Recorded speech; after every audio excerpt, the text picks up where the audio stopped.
How to join a public league in the Fantasy Premier League app. Hey everyone, welcome back to the channel. So if you want to taste your Fantasy Premier League skills against thousands of other managers, well let me show you how to join a public league in just a few taps.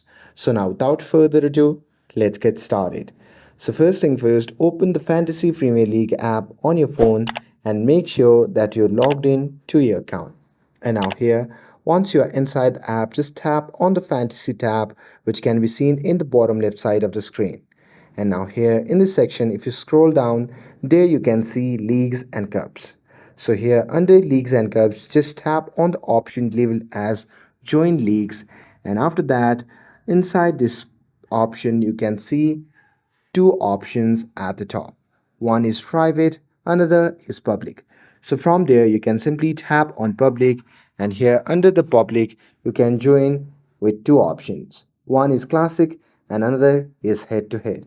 So here I'm going to simply select classic, and here once you're done with that, you can just tap on join a league.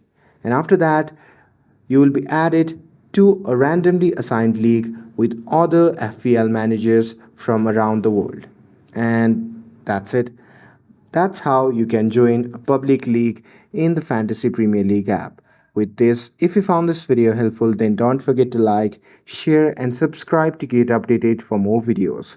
Thanks for watching, and I'll see you in the next video.